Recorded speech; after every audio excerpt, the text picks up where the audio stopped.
This is TechCrunch.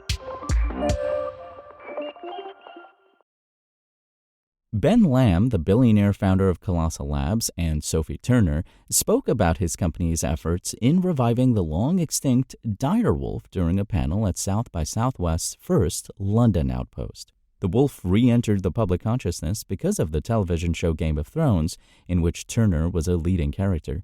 It turns out that even she thought direwolves were mythical creatures. "Were you a fan of Game of Thrones?" Turner asked.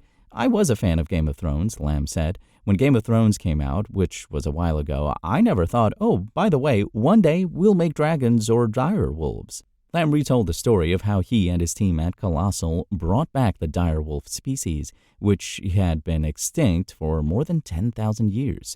He also provided some updates as to what the company is working on next, including a bio-acoustic project announced just a few weeks ago. Lamb said his direwolves started howling at 3 weeks old, responding to human singing and the sounds of owls. The first two, Romulus and Remus, are now around 6 months old. Lamb and his team are looking at ways to use AI to help monitor the behavior of the wolves, identifying patterns of their emotions and wolf linguistics, as he put it. "What's crazy about it is the direwolves have their own unique pitch and inflection," Lamb told the crowd.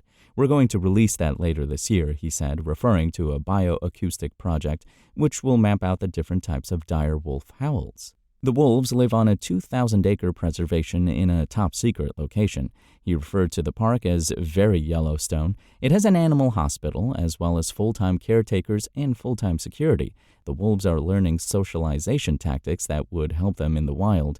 "They're starting to do some light predation on the preserve," he said. "They're becoming more and more true wolf-like every day."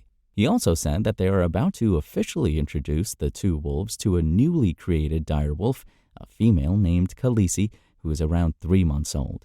The public met Colossal Labs' efforts to de-extinct animals with fascination and skepticism, much of it focused on whether the direwolves are merely genetically edited gray wolves. But investors seem quite interested in where Colossal could be headed with its innovation.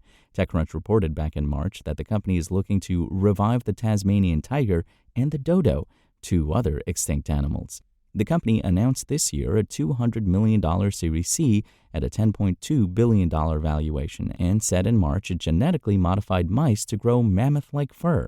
Lamb said it impressively took only a month to do. Turner did ask Lamb a question that he, unsurprisingly, gets quite often. "What about dinosaurs?" she asked. "Can you bring them back?" His company isn't focused on that at the moment, as bringing a dinosaur back is quite complicated, Lamb explained. But later in the conversation, he said there might be a new update coming from Colossal soon. "I think maybe this summer there could be a dodo update that's interesting,"